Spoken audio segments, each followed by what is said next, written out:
Well, we want to thank you for joining us. We're excited today. I have two of our supported missionaries as guests, and so you will meet the Wards in a second. But first and foremost, this past weekend was a big weekend for the church. It was Labor Day weekend, and as you participated in also the song that is sung, it is a competitive thing because there's a father-daughter campout over Labor Day, and then there's father-son backpacking over Memorial Day. And Pastor Steve very appropriately wrote a song last year that we sing called Father Daughter is the Best. And it is something that, as we discussed in staff meeting, there were some staff's sons that were bemoaning the fact that their sisters were in the woods riding four-wheelers, having fun and all that stuff. But since you guys were in town, Ben, you brought your daughter Mariah.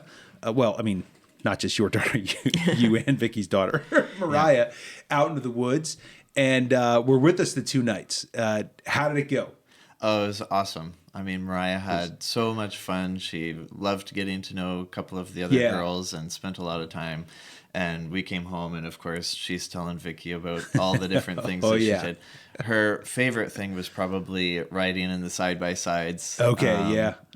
In the night rides and whatnot, and up to the falls, and she just had a blast. And then, of course, she had to tell Isaac all about the song that she learned. And about how father-daughter, that's the best. And she was talking all about it. And then Isaac saying, well, there should be a song for the boys, too. Yeah. It was hilarious. Yeah, and Steve helps lead the father-son backpacking, and that started when I was 5 years old, and it was my dad that started it 40 years ago. And Steve was not part of that, but very shortly after, maybe the second or third one, his dad took Steve and his 2 brothers on the father-son. So that's been going for decades.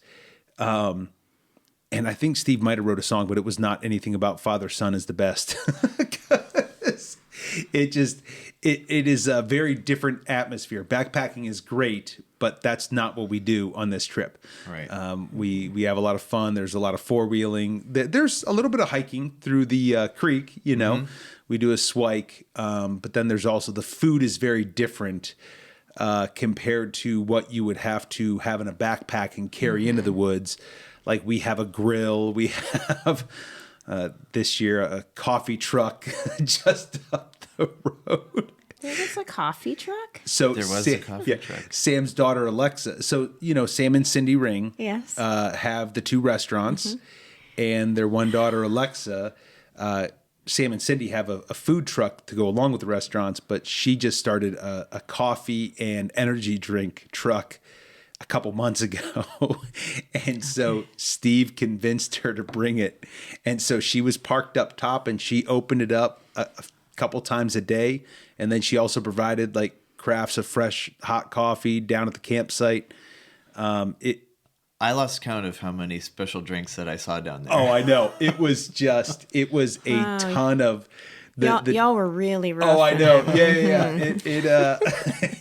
Now, granted, it was still, the majority of us were tent camping. There was a couple people in campers, but the majority of us were in tents, and the bathrooms were very rustic. It was, we won't go into details there, but they weren't the best situation. But yeah, there was a lot of other elements that were not really camping. A couple of people got rained out. Yeah, that's true. I was going to say it really stormed Friday night, but they were calling for thunderstorms all through Saturday morning and into the afternoon. No, it was nice. Yeah, by the time we woke up and had breakfast, there was really not any other rain. Yeah. So we were very blessed. We got a ton of rain, and it was very muddy the rest of the weekend.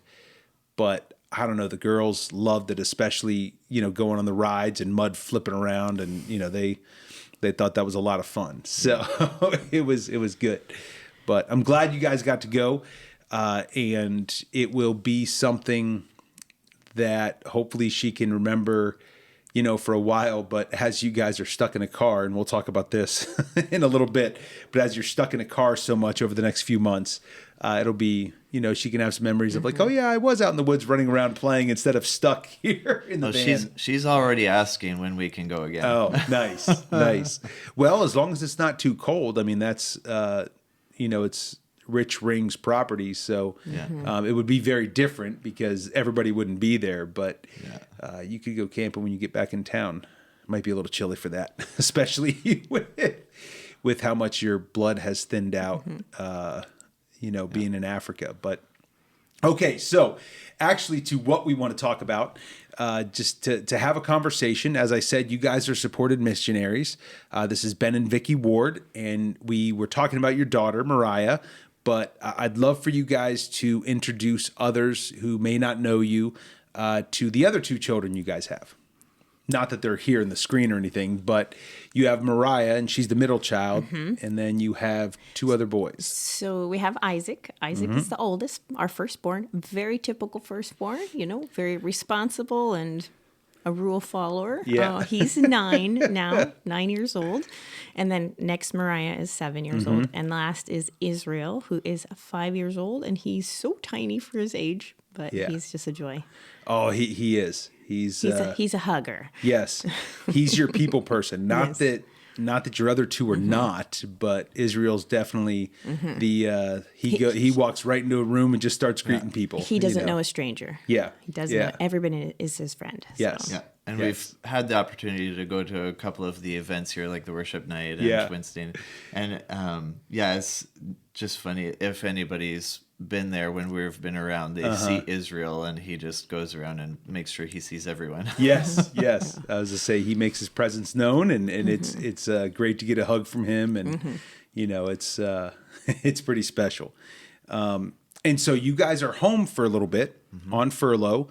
And we'll talk about how you got into missions in a second, but explain real quickly where you guys serve, and we'll get back to maybe what how you serve in the mission field. But where do you serve and with what organization? Okay, so we serve in Togo, West Africa, and we work there with ABWE, which stands for the Association of Baptists for World Evangelism. So ABWE is headquartered in Harrisburg, Pennsylvania, and that's where we are. Yeah, and so speaking of getting into missions, you guys are not from Harrisburg, Pennsylvania, either one of you. Vicky, where did you grow up? I am a local girl. Yes, right down the road. Yep, born when my family lived in Springboro. Okay. Teeny tiny Springboro. And then we moved to Erie for several years, and my parents were like, no, Erie's not for us. Let's move back to a smaller area. So when I was like 8, 9 years old, somewhere right in there, we moved from Erie to Girard, and that's where that's been home ever since, really. Okay. So. And like you went to Girard School District, graduated from Girard High School. Yep. Yeah. Elementary, junior high, high school. Yeah. Go Yellow Jackets. Yes. Being from Fairview my whole life, we won't talk about the rivalry there. No, we won't talk about that. It's I've noticed though over the years it is very different than when we were in school. Oh, really? Because of social media, this is maybe a slight positive of social media amongst all the many negatives, but there's so many more kids at other schools that know each other. Part of it was like my interaction with kids from other schools usually was through athletics. There were some here at the church, and so I definitely had friends that went to Girard, but there was those rivalries that were set, and you didn't have a ton of interaction, not like today. And they're like, well, we want to win, but these are our friends too. And I'm like, that's great. That's good, But so Ben, you are not from local. No, I am so far from local. I'm not even from the United States. I know. I was going to say, so explain if they couldn't pick up slightly, because your accent's not super strong, but every once in a while I'm like, oh yeah, that's right. But if they haven't picked up, where are you from? Okay, so I am from New Brunswick in Canada. And so that's East Coast, farther east than even Maine is. We have our own time zone. Yeah. It's great.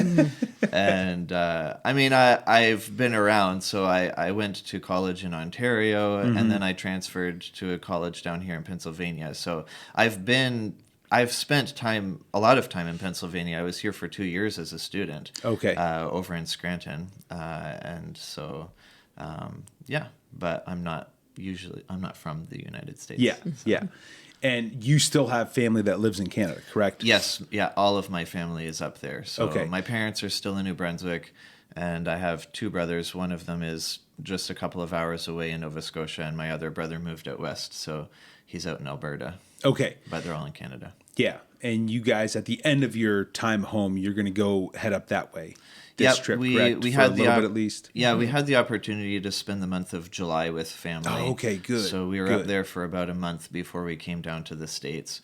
And so we've already been able to visit with everybody, but at the end of our furlough in the States, we will take all of our stuff back to Canada and put it in storage before flying back to Africa. Okay. So, global missions, full-time vocational missions, that's not something that someone just like, I'll try this out, see if it works. It is genuinely something that you're called into. Mm-hmm.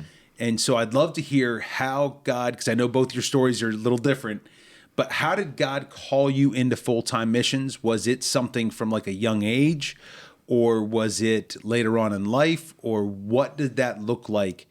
What was the pathway, the snapshot version of what led you to full-time missions? That's the key word is snapshot. Yes. Oh, I know. As I say, it could be hours and hours, yeah. but No, it's kind of funny how our stories are different, but they're so similar. They're at the same very time. similar, Yeah. actually. Yeah, but I mean, I was saved at 5 years old. Mm-hmm. Gave my life to the Lord, baptized after that, and then when I was around 8 years old, my home church in New Brunswick, was having a missions conference, very missions-minded church. And during the missions conference, one of the videos that they showed during the time that we were there was Etau, which was a New Tribes story about a couple who went to Papua New Guinea and reached out to a tribe there with the gospel. And just watching that video and seeing the reaction and the joy that the people had from receiving this message of hope just really impacted me. And I just knew this is what God wants me to do with my life. He wants me to go to a foreign culture, foreign land, and bring the gospel to them, bring the hope of the gospel to them. And so from that point on, I was on that trajectory. I knew that's where I wanted to go, and was planning all through my school years that, okay, I'm going to go to Bible college, and then through a lot of other different things, couple of mission trips and whatnot, the Lord just kind of led me to where I am currently. But it was something that started as a young kid. I even remember after I had made that commitment that I would share the gospel with kids on my school bus. So I was like, all right, well, I don't have to wait until I'm graduated from college to share Jesus with people. Uh-huh. So I was, even as a little kid, just always talking to people about Christ. Yeah, no, that's great. So at what age did you start telling your parents, hey, I'm going to be like, when I get older, I'm going overseas? Oh, they knew from that moment. Yeah, my parents always knew that that this is the path that Ben is going on, and No, that's cool. And they've been very supportive, and it's been incredible. Yeah, and that is so pivotal to have support from your family, and that's a huge thing. So, Vicky, how about with you? You said it's very similar. Yeah, everything that he just said. Actually. Okay. I was also raised in the church, so saved at a young age, like 4 or 5 years old. I don't really remember that. Yeah. Then when I was around 8, I was preparing to be baptized, and my mom was just really stressing, like, before you're baptized, you have to be like sure of that decision that you made. And so I just kind of reconfirmed it around 8 years old. Like, yes, indeed, I accept the gospel and what Jesus did for me. And then I was baptized. And then it was just right around that same age. My heart was really tender towards the things of the Lord. And I remember watching the news. I was kind of a weird kid. I actually liked watching the news with my parents. Yeah. And there had been an earthquake in Mexico City. Oh, It was huge. okay. So I remember, like, I'm sitting on the floor in the living room watching the news, and like buildings had crumbled, and Yeah. people are walking around the streets bloody. I remember there was a dog that was like covered in dust and dirt or whatever. And then I said, these people need Jesus. So many people Yeah. died and they need Jesus. And so I'm going to go. I'm going to go someday, and I'm going to go somewhere, and I'm going to tell people about Jesus. Yeah. So same thing for me. That commitment just kind of held all throughout the years. I did head off to Bible college, and I did go off to do the elementary education program. Okay. But because I just love kids and knew I wanted to work with kids. But then I was in college just for like 6 weeks, and they were doing their annual missions program, and the Lord just through the speaker at that missions conference reconfirmed that He did indeed want me somewhere on a foreign mission field. So I actually switched my focus from elementary education to like foreign missions. Okay. And world studies and things like that. So then I graduated with a degree in Bible and theology with a minor in missions. So then after that, again, like Ben, just a short-term trip or two here and there. I did get to go to Mexico City on a short-term trip. So that was so cool that the Lord allowed that. But then He led to Africa, and so we started out in Ghana, and then we are now in Togo. Yeah. So was Ghana the first place that you went as a full-time missionary? Yes. I went short-term one time for a year. I actually left and was really glad I was leaving. I actually had a really miserable time that year.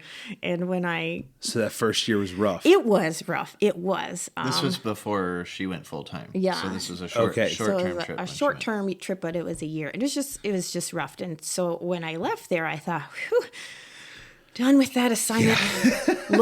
Lord, what's the next one? Where are you going to take me to next? And He said, you're going back to Ghana. And I was like, oh, no. Yeah, it's a joke. Sorry, God, you must have not heard what I asked. You mean Costa Rica, right? Yeah. And then the Lord and I had a pretty big battle over that one. Yeah. He was telling me to go back to Ghana. And I was like, I don't want to go back to Ghana. But He won. I submitted to His will, went back to Ghana, and fell in love with it. The second time around was just, if I had not obeyed, if I had not submitted and gone back, I know I would be out of the Lord's will to this day. Yeah. But He said Ghana, I went back and just fell in love with the people and the culture and the climate and the food and everything about it. So West Africa is where we remain. Yeah. So fell in love with a little more than just that. But anyways, Ben, what's your... So... talk us through how you got led to Ghana. Was that your first short term? Like, how did it work? Did you do a year short term first, then go full time? So I had made I knew that I was going into missions. So when I graduated high school, I actually took a year off. And part of why I took a year off was because my church was sending a team to Bolivia. And I was on that missions team. And so I went to Bolivia, and God, again, just confirmed, yes, you're going into missions. But it was like, okay, well, maybe not South America. I don't know. And then my second year of college, I was on a team of guys who went around and singing. And ABWE had actually asked us to go with our group to Asia, and we went on a tour of Asia. So that was my second missionary trip, and again, the Lord was confirming that He wanted me in missions, but not necessarily there. And so when I was between my third and fourth years of college, I was interning at a church in Ontario, and I wasn't sure exactly where I was going to go. When I was a kid, I was like, I'm not going to Africa. Yep. I thought, there's so many missionaries in Africa. There's no way I'm going there. I want to go somewhere else. And the Lord, through the time that I was on that one team, He just really worked it on me. And like Vicky said, I was constantly battling him, like, no, I'm not going to Africa. No, I'm not going. And then finally, at one point, the Lord was just like, no, you're going to Africa. And I was like, okay. Yeah. So again, between my junior and senior years of college, I was like, I don't know where in Africa. Africa is so big. Where am I going to go? And so I actually reached out to ABWE. Well, the ABWE president of Canada at the time had called me, and we had a great conversation. He was like, I was visiting your church in New Brunswick, had a chance to talk to your parents, and they said that you're interested in ABWE, maybe with... or interested in missions, perhaps with ABWE. And he said, I just wanted to talk to you about where you're at in your college education and what you're thinking. And so we had a real great conversation. And then I had no idea who he was, really. And so I hung up, and I was like, okay, well, let's see who this was. So I looked up his name, and I was like, that was the president of ABWE Canada. And so anyways... per his advice, I reached out to ABWE's Africa director, so the guy who's in charge of all ABWE ministry in Africa. Yeah. And I said, listen, I'm going into my senior year of college. I am very interested in missions. I would like to do some kind of internship somewhere, perhaps for a year, but I don't know where to go. Yeah. What should I do? So he wrote to a bunch of teams in Africa and said, I've got this young guy, he was interested in missions. And, are you interested in having him come? And just, through that, he gave me a couple of different areas that I started praying about. And in talking to my pastor and my missions prophet at college and different people, the Lord, and praying about it, the Lord kind of whittled it down to just a couple places, and ended up being that Ghana was the place where I ended up going. So I went to Ghana for 6 months. And that was where Vicky and I met. Yeah. Was when she went back, and I ended up going there for just a 6-month period of time. And after my 6 months, I went home, and I was like, yeah, that's where I want to go. Because part of why I wanted to go for so long was because I had heard of missionaries who went through the whole process of raising their support and going to a field where they had never been before, and that, find it really hard and end up leaving. And I said, I don't want to be that statistic. I want to go and stay for a long period of time, before I know whether that's what I want to be. And so after the 6-month trip, then I came home and started my application with ABWE to go career. Okay. And that was it. Yeah, and you guys, so you were in Africa a little bit before Ben came. And then as Ben came back, you guys, it wasn't like, I don't want to say it wasn't love at first sight, but you guys were friends for a while first, right? Yep. Yeah. So we joke and say I'm a little bit older than Ben. So when he arrived, I was like, he's too young. Yeah, he's too Canadian. Yep. I'm like, nah. Yeah. And I was thinking she's too old and too American. Oh man. No, it was a good thing actually, because we just then the next 3 years. We just worked together. There was no romantic interests. We were on the same team. We were working in the same area of ministry, children's ministries, and we just worked together. And we got along great. And we were just really, really good friends. Yeah. And so through those 3 years, we just really got to know each other. And I was going to say you got to know each other without having any other attachment or weight on it, and it was just genuinely getting to know the other person. And it was really awesome too, because there's no pressure from our team. In fact, our team, we have some very dear missionary friends that we worked with, and they were always inviting one of us over, and then are like, well, if we're inviting Vicky over, then might as well invite Ben. And it wasn't because they were trying to set us up. They were just... We were the only two singles. Yeah. The only two singles on the team. So if you invited one, you invited both. Yeah. You know, just to Yeah. come for supper or play games or whatever it was. And it really was just, I mean, I guess you could call it an unofficial courtship. Like, we didn't know we were, Yeah. getting to know each other in that way, but, Yeah. the Lord had plans and we didn't know. Yes. Yes. And so 3 years into doing ministry together, you guys end up dating, and then you got married. And so how long have you been married? We just celebrated 10 years. Oh, nice. Yeah. So Nice. we just hit the 10-year mark. Nice. So Yeah. And so, like, that's probably been in a good way, but like, how different was it, and how much of an adjustment was it to be on the mission field as a single in Africa to then all of a sudden being married, and then shortly after being married, having your first child?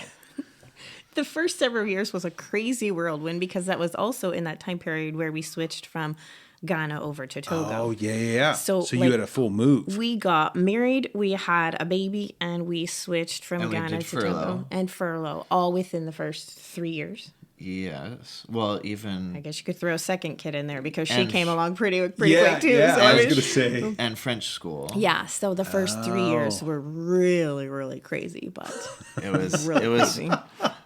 A whirlwind. It was a whirlwind But then when we finally reached Togo in 2017, that's when life kind of settled down a little bit. We were able to settle into life and ministry and family. Yeah, try to take a breath at least. Yeah. And so that's neat. Now, you guys talked a little bit. Obviously, we know you're with ABWE, and you guys mentioned that you're in kids ministry. What exactly is your role? What does that look like now that you're in Togo? Was it the same as when you were in Ghana, or what led you? What was the switch for? Obviously, I know the answers to this, but a lot of people don't. Why did you feel called from Ghana to Togo?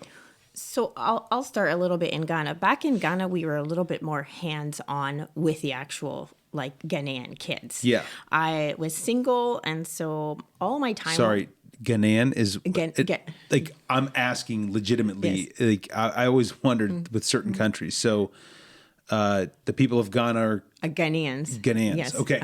Thank you. So because I was single, I was in a different village every evening doing a kids program. Yeah. And so we were more on hands. And then I always just had somebody from that village that I was working with to eventually then take over that children's ministry. Things are a little bit more different now in Togo in that we're working more with just training a whole bunch of teachers. And we don't work so much anymore with the kids, but rather adults. Okay. So... Yeah, in Ghana, it was a newer work than it was with Togo. And so we only had 8 churches that we were able to work with. And so we had, like Vicky said, some kids clubs in the villages. We had a kids club in the city of Ho. And so we were the ones that were doing the work with the kids and just absolutely loved it. And then, whereas in Togo, it's a little bit different because ABWE just celebrated 50 years of ministry in Togo. Oh, okay. Yeah, it's been a long time. So very established. Yes. And so ABWE is coming up on 75 years of being an organization, which is awesome. But a good chunk of that, they've been in Togo, and so there's a huge ministry in Togo with a couple hospitals and a school for the blind, which we live on that campus. And there's last time that we did just kind of trying to figure out where all of our churches were. There's over 150 different churches that are ABWE related in some way in Togo. So it's really incredible how the Lord is working and blessing in the ministry there. But it also gives us a different ministry in that there's a lot of churches that we can work with and people that are ready to, get training and to go and to do the work. And there's no way that we could go and work in all of those churches ourselves anyways. Yeah. And so the best way for us to help the churches is by training their teachers. And so that's what we're doing. But you also asked about how we switched over from Yeah. Ghana to Togo. Like what led to the switch? So when we came home on our furlough in 2015, this was a year after we were married. We had Isaac, who was just a baby at the time. And we came home and we were totally planning to go back to Ghana. Had every intent to go back. We left all of our stuff there. But our team there is restricted in how large the team can grow because of the government. It's on a quota system. Okay. So we're only allowed so many foreign families to live in the country. And so our team had to also be very specific in what ministry objectives we had. And because of the state of the churches at the time, we were saying, no, like these churches really need pastoral training, pastoral, shepherding to help them. And that wasn't our calling, obviously, being in children's ministry. And so as we were home and started our furlough, we were just praying like, Lord, do we go back to Ghana? What do we do? There are other people who are trying to go to Ghana, but they can't go because we are using up a resident permit slot. And if we were to transition somewhere else because we're not necessarily called to training pastors, it would free up a spot for somebody else to go who wants to do that or is called to do that. And so we're just trying, praying and seeking the Lord's wisdom. Yeah. And by January of 2016, I think the Lord had made it clear that he wanted us to move on to a different ministry, but we had spent so much time learning the local language that we were like, well, we don't want to. We really have a genuine love for the Ewe people, and we love them, and we wanted to continue working with them somehow. And so we thought, okay, well, Togo is right there, and there's Ewe people that are in Togo, so is that something that we could do? And the Lord just opened up the door for us to transition to Togo, which was really just incredible. Yeah. Now, geographically, I should be better at this, but in relation to each other, Ghana and Togo, how far apart are they? So Ghana and Togo border each other the same as, say, Ohio Pennsylvania, and Ohio Pennsylvania. here. Okay. Yeah. They're different countries, so they have different governments, and it was an international move that we made, but we only moved 50 miles away. Okay. And so we're very close. Like we could drive to our house in just a couple of hours. Yeah. And you think 50 miles in 2 hours, but between the roads, Some great roads. Yes. yeah, between the roads and crossing an international border and having to stop at immigration and all that, then it does take a couple of hours. But we're within driving distance of where we used to live. That's not that bad at all. No. So do you have some interaction with some of your former teammates?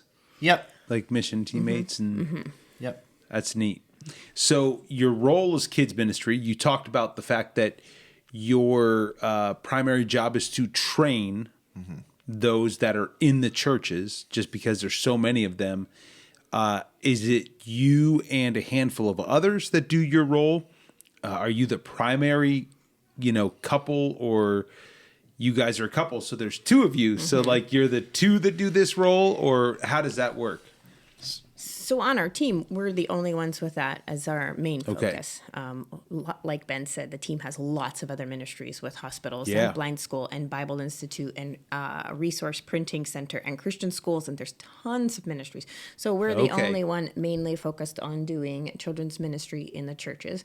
We do have a national partner who is amazing. Her name is Cynthia, and she is just a gem. She's a huge resource to have, and we're so thankful that we have her to work alongside with. So that's great. And it's also, there is something beautiful about having nationals and helping mobilize them to answer that call. Well, and honestly, with Cynthia, she is so incredibly qualified and called. She's better at the job than we are. She really is, honestly. She has been doing children's ministry there for a decade or two. Like she and her family sacrifice so much to be involved in the ministry. They do.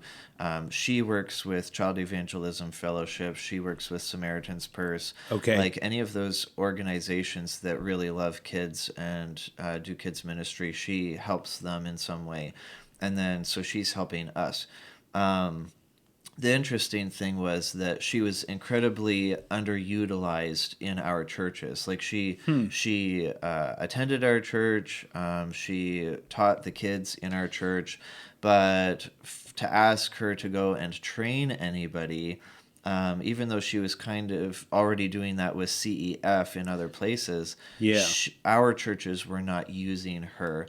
And so I was able, coming in, I was able to see her and say, you have so much to offer our teachers. And so she's been working with us since 2018. Okay. And, so that's a while. We've been working with her for a long time. And she's just incredible. And I thank God for her and for her, passion for ministry and kids and training she's others. Amazing. She has such a heart for kids. So. Yeah. That's neat. And she's Togolese. She knows the culture more than we ever could. It doesn't matter how long we live there. She is Togolese. Yes, so absolutely. And she's just really great at coming up with like the perfect illustrations when it comes to relating God's word to personal lives. Yeah. So. And even like when we're doing our training and people ask questions, she just knows how to explain or answer their questions in a culturally appropriate way and giving great examples, of, well, this might happen in your classroom or this might happen in your club, and this is how you deal with those situations. And, we're there, and Vicky and I have spent time learning Eve, but, culturally, she has such an incredible, edge and insight that we will never have, no matter how long we live there. And so true. So as that helps bridge the gap, one of the questions I hear, and I'm sure you guys have heard it way more than me, but if you're going and training Togolese people how to reach Togolese kids, and you're Canadian American, how do you know how to do that?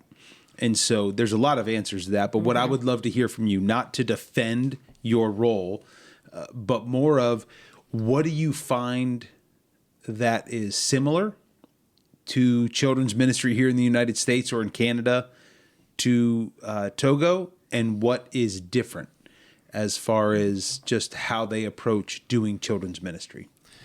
I would say the easiest, maybe best way to explain it would be look at what children's ministry looked like here 20 years ago. Sure. And that's the way children's ministry there usually works. I mean, we do Vacation Bible School, neighborhood Bible clubs, Sunday school, junior church, different things like that. Yeah. But, here you have, It's a little bit more high tech now. Very high tech. Here in the U.S. Here. With videos and things like that as part of a regular program. Yeah. But whereas none when of we that is started our ministry 13 years ago, think flannel graph. Yeah. In Togo. Okay, so blowing off in the wind. Yeah, maybe I shouldn't have asked this question because, this is that's what I did in my childhood. And I was just saying, I almost made the comment. I'm like, there weren't videos. We never got videos in Sunday school, in kids' church. And then I'm like, oh well, VHS has barely existed. Yeah. And so, I mean, there's not a whole lot there as far as resources in children's ministry. There's so much curriculum available. You jump online and you can find almost anything. Yeah. And ready-made crafts. I mean, all ready to go. You just buy the kit type of thing. Yeah. Whereas there, that stuff's not available. And if something is available, it's usually quite expensive. Yeah. And the churches there don't budget and say, okay, well, we're we're going to give this much money to our children's ministry. So anything that the teachers do with their kids, it comes out of their own pocket. Yeah. And so one of the things that we do is just to I mean, we said that we offer training.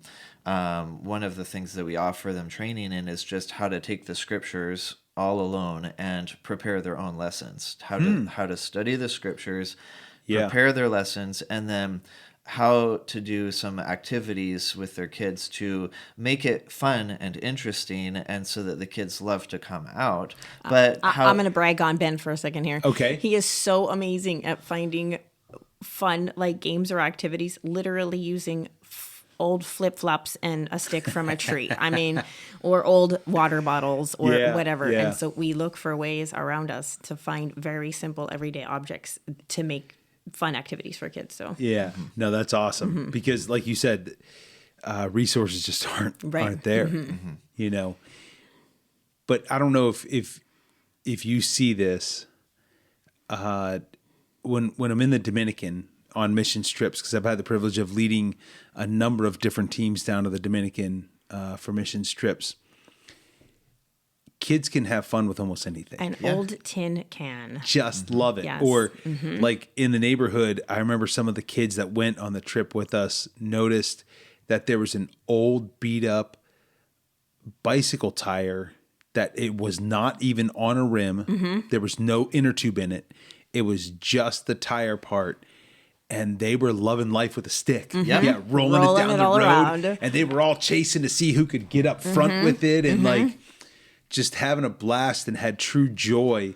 And it's a great lesson to be reminded of, like, true joy is not in what you have. It's who you're doing it with, and what you're doing, and all that stuff. So you're good at finding bicycle tires or tin cans or whatever. And that's great. Like, that's awesome to build that up and have that.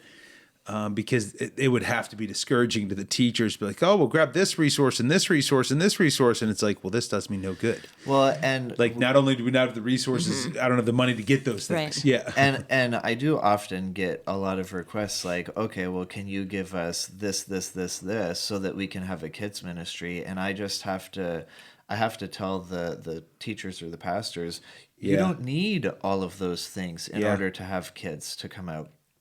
Just take these few things, oranges and water bags and all this stuff, and kids will come out. You can get all of these things.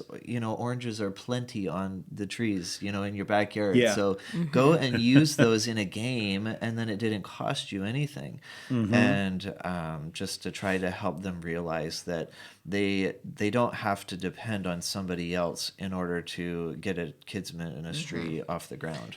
Yeah, and if you provide a couple ways that you can be creative and use those, it might help turn their eye to be looking for things like that. And like you said, kind of giving them the ability to think on their own and be creative, which is great. So what would you say, obviously, you come home on furlough, what is it, once every 3 years? So right now, what we're trying to do is spend 2 years in country in Togo and then come home for 6 months. Okay. So the way it works with ABWE is they have an 80-20 policy, which just means 80% of our time is in the country of our service, and then 20% of our time is home on furlough. And so different missionary families break it up differently. You could do 4 years there and then a whole year at home. Okay. And what we're doing right now, being home for 6 months, we just spent 2 years there. And so we're home for several months before going back. And then when we go back, we'll plan to go for 2 more years, and then we'll come home. And when we do another 6-month furlough, instead of doing it in the States, we'll do that up in Canada. Okay, and that makes total sense because of what we're going to talk about in a second. But before we talk about what your next couple months is going to look like, which is still, that's a big part of being a full-time missionary, but we'll get to that. When you're here in the United States or in Canada, either way, when you leave Togo, I'm sure there's things that you're like, oh, I can't wait for this. But hopefully as you're here, there's things that you're like, man, I miss this about Togo. Like I'm looking forward to going back and or whatever that is. And so, Vicky, you're laughing. I said it to Ben the other day. Yeah. I said, okay, I'm ready. Yeah, Let's go home. I was going to say, so what are some examples of things that you're like, man, I really love this and miss this when we're not there? So, I mean, when we're there, it's stuff like just a lot of family stuff. Like we went to Pymatuning the other day. We went to feed the fish, and while we were here, we went to Waldemere and the zoo. Yeah. And so we don't have those opportunities while we're in Togo. So when we come back to North America, we of course look forward to camping trips and Waldemere and all of that. Riding in side-by-sides and like all those things, that's... I don't know. But then when we're here, y'all live busy lives in North America. Yeah. And so when we're here, I just said to Ben the other day, I said, oh, man, when we go back in January, I will be so excited. It's just definitely a more laid back, relaxed kind of lifestyle. And so not as scheduled. Yeah. And so I definitely miss that aspect of African life. When it happens, it happens, and, we have a meeting on this day. If it's an hour and a half late, it still happens type of thing. And so I definitely miss that more laid back lifestyle. And we miss our friends. Yeah, absolutely. We definitely miss our friends and our ministry partners while we're here. So Before we came over, I was actually sending some messages to some of our Togolese friends. WhatsApp. On WhatsApp. So we're just it's fun to be able to keep in touch with everybody there and chat with them. But I would say another thing that we just miss is all of our stuff, if I can say that. Home. Not to be materialistic, but for our kids, it's all of their toys and all of their books and all of their stuff is there. And so when we came home with, our suitcases and whatnot. And we do have one stuffy. You can pack one stuffy to take to the U.S. and no more than that. So we have plenty to keep us busy here, and the kids are having a blast. But they usually last a few months, and then even our kids are like, "Oh man, I miss playing with this toy." And absolutely. So we'll look forward to getting back for this. And we joke about how when we get the chance to go on vacation for a week, our kids love it, we love it, and then really it's you get home. And we don't see our kids for a little bit, and it's just because they get back in their room and they want to reacquaint with everything, and that's a week, much less 6 months, And so it is just natural of like, oh, this is home, this is security, this is but it's got to be teaching your kids, not by choice but by necessity, just a way to go with the flow and to be able to not be, to be more understanding about life circumstances and not be as attached and, okay, this is what we need to do and we'll go back eventually. But right now, we can be a little more mobile on our feet type thing. I feel like our kids are super flexible. They get disappointed. Like if something doesn't work how it was supposed to or whatever, they're disappointed, but at a young age, I feel like they have learned already, yes, it'll happen. It's just not happening on the time schedule that we thought. So, and that's great. So one of the other parts of being a missionary full time is what you're going to be doing the next few months. And part of the reason you come home on furlough, one is to see family, to recharge and all of those things, but you also need to raise support. And so what does the next few months look like for all those that are like, man, I wish I had a 6-month vacation, and there's always people that are going to say stuff that are just like, fortunately, I do not really hear that here much at the church at all. They might be saying it, but it might not be to me because I would definitely have something in response. But anyways, what are you guys doing for the next few months? We're living out of the car. That's what we're doing for the next 10 weeks. Actually, if you walked over to the house right now, you would see... Don't walk over to the house right now. Please don't. I would be so embarrassed because right now there's just piles. There's just piles everywhere. I heard you say earlier you pack out of piles. I'm a pile packer. Yes. And I just start throwing stuff. I'm like, okay, this is going on the food pile. This is going on we didn't need it from ministry pile this is going on. Yeah. Like, I have to entertain the children pile. So Yeah. So yeah. These are just the piles for our trip that she's Yeah, talking yeah, about. yeah. Then She there's the hasn't. Togo pile. Yeah, she hasn't mentioned this is the ship to Togo pile and this is the take back to Canada pile. Man. Oh, that's great. So no, on Thursday morning, bright and early, we're hoping to pull out at 6:00 in the morning. Okay. We start a 10-week trip of going around and visiting a lot of churches and supporters. Yeah. We'll be in like Missouri, Tennessee, West Virginia, North Carolina, Virginia, and then back across the state of Pennsylvania. Southeastern. Delaware. Pennsylvania. We'll be Yeah. in a bunch of different areas visiting churches who already support us and some people who support us individually. So Yeah. we'll get to visit all them. Let's also be honest. That's what you've been doing since you've been here Yes. as well. I mean, in the past 4 weeks, we've been in 4 different churches. Yes. So, Yeah. And in other homes of individual supporters and having conversations, giving updates, fostering that relationship so that the support continues because it's a reality, like that has to happen. And so in these 10 weeks that you're on the road, is it pretty much every weekend you're scheduled to be in a different church? Yes. Or some weeks you have midweek church services and okay, so we figured it out. We're gonna be staying in probably 25 different places over the next little while or something. But no, God has really blessed in that we don't have so many churches that we can only see them on maybe a weekday or something like that. Okay.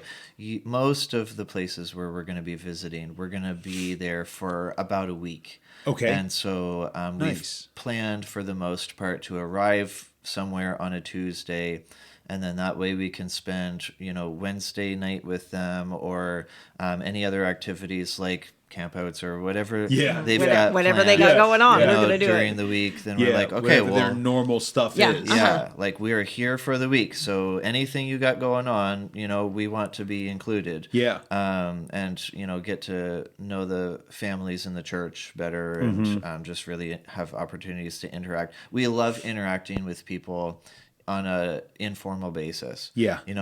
We don't just want to see people on Sunday morning. Like we want to see people throughout the week. And then so we'll stay through the weekend, present on Sunday, talk to people about Togo that way, and then stick around Monday to get ready for the next, change. Yeah. And then on Tuesday we'll head to the next place. So usually that's about the way that we've scheduled it. Okay.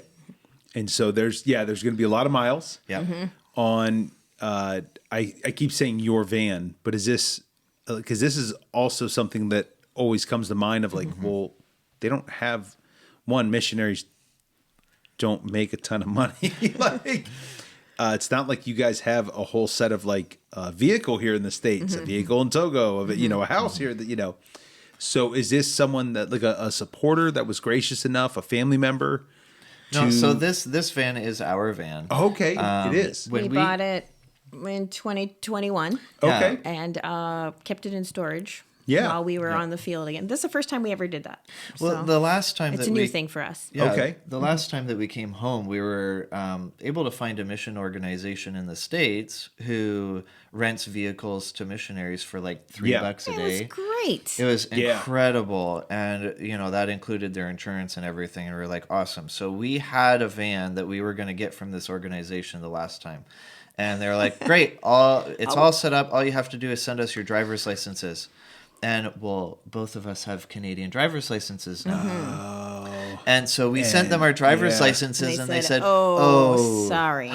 we can't let you have this vehicle. And we're like, oh, no. What are we going to do? No. And, man, honestly, there's so much more available in terms of that kind of a thing in the States than there is in Canada.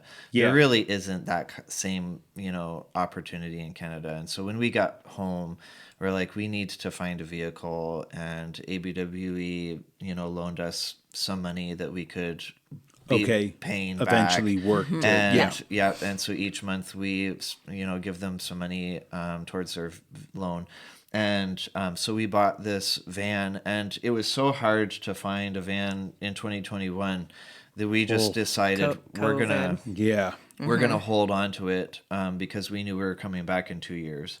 So it's a little bit of a bummer that it sticks around in storage for 2 years and just depreciates in value. But we're like, we need to keep this for when we're home. And it ended up working out really well because Vicky came home a couple of different times in the last year before our furlough, and she was able to use the van because it was available. And that was really nice. So we're still trying to decide when we leave in January if we're going to keep it again or sell it, or we're not sure about. Yeah, and that's something that you'll prayerfully go through. Yeah, I guess we'll wait and see after we put all these miles on it how she's still running. how it's holding up. I was just saying that's good.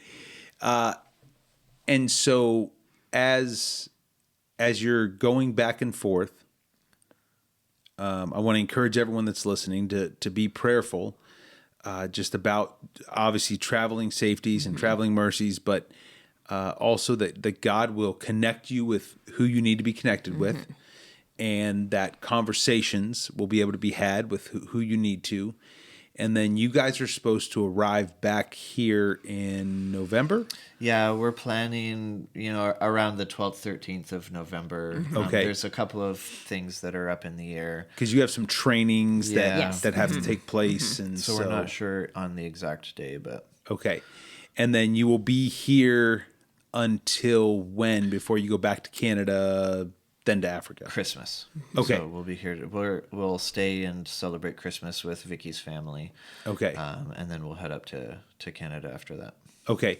And so those that maybe have had a chance to see them but wanted to get together with you guys and weren't able to, partially Angie and I, we, just trying to, we had a chance to get together with some other people, which was good. But then we were trying to arrange a time that you guys could just come over to our house, and it just didn't work with our schedules. But fortunately, there's going to be a time coming in November and December that people can reconvene with you guys and do that. In the meantime, I'd love to ask approximately where are you guys funding wise? Is this like you guys are in faith praying earnestly because God needs to show up through these next few months, or are you doing okay? Or I know missionaries, there's always a chance for more support to come in. But where are you guys at right now? So right now we're about $1,000 a month under supported. Okay. And with ABWA, they really want to take care of their missionaries, so they don't let you go unless you're back at 100%. So that is one of the things that we're working on too while we're here. Yeah, we have had several of our older supporters who have gone home to be with Jesus. Yeah, and so we've lost a few of our older supporters, and then just the price of everything going up like that. Absolutely, health insurance has gone up and other expenses. So that's what has put us a little bit under. But we're hoping, Lord willing, in January we'll be where we need to be in order to get back on that plane and head all back to Togo. Yeah. So. And so that's the thing I kind of want to end on is asking if someone feels led. First of all, if you're wondering and you're curious and you're here at the Federated Church, definitely when they come back in town, because I'm sure in the next 30 hours you have before you leave, or 36 hours, you're probably we're not sleeping. Yeah, you're probably pretty packed. Those piles are going to keep getting bigger. Yeah, I know. And then they need to convert to be suitcases in your van. Yeah.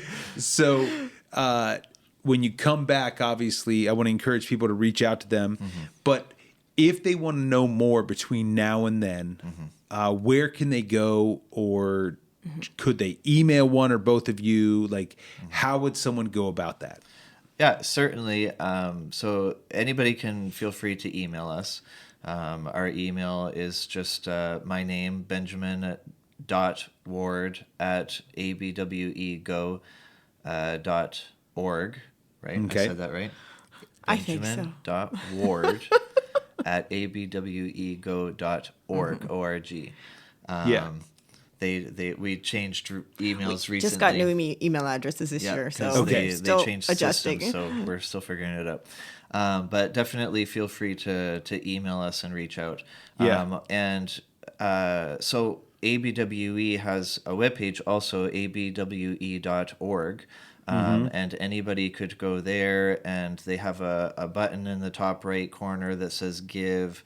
And then so if you clicked on there and went to search for a person or a worker or a project, then they could just search for Ward, WARD, and then they would be able to find our page, and then that just kind of tells a little bit about what we do in Togo, and then there's an opportunity to give online, or they could contact the ABWE home office and talk to them about giving, and there's different options for that. Okay, which is great. And so I do encourage those who are listening to prayerfully consider if God is asking you to come alongside the wards and partner with them. And even if it is to reach out and try to schedule a time to get together with them, that would be a great opportunity as well when you guys get back in town. Praying for you guys to have a very fruitful time. Thanks. It'll be great for you to reconnect, like you said, with people that have been supporters, longtime supporters, the potential of new partnerships coming on, and what that looks like over the next few months. It's also a really neat thing when the church had the opportunity to buy that house, and God had blessed us. It was literally, and I don't know all the details, I wasn't here when it happened, but if I remember correctly, they were even, when they got contacted, they were even on a leadership retreat with all the elders and deacons. And it was one of those things of like, hey, God has blessed us. Is there something he's blessing us for? And the Federated Church has never borrowed any money, and that's just something they feel very passionate about. And then they called, and so they were able to ask for some time to pray through it. And the whole passion and whole thought process behind it was, we have so many missionaries who come home on furlough. What if this is like a mission house? And God could use it for other things, and we could use it maybe if a speaker comes in or whatever. But it's really neat when it's utilized for what the vision was for it. And it's been a huge blessing. It really, really has been. We're so thankful for it. And that's great, because like that's what we want to have it used for. So awesome. Like, you know, it's a really neat thing. And we've had the chance to have it used for that periodically, which has been a beautiful thing. But well, thank you guys so much for taking the time, especially as things are really busy and you're about to get on the road. So I thank you very much for graciously giving the time. And I hope the next, day and a half goes as slow as it needs to, so that you guys have everything packed and you can get on the road maybe at 6 o'clock with some sleep, because you're driving all the way to Missouri first. Yes, halfway. We'll drive to Indianapolis first. Okay, so about 7 hours first. But you're not just driving an hour or two. Like you're getting some miles in right away. Yeah. So, well, thank you guys so much, and I want to thank everyone for joining us. And just a reminder, go. You can email them at benjamin.ward@abwego.org. Yes, and if you want more information, to contact them and hopefully set up a time that you can meet with them when they get back in town. Thank you for listening to the Federated Squared Circle, Wrestling with God's Word. We'll see you next week.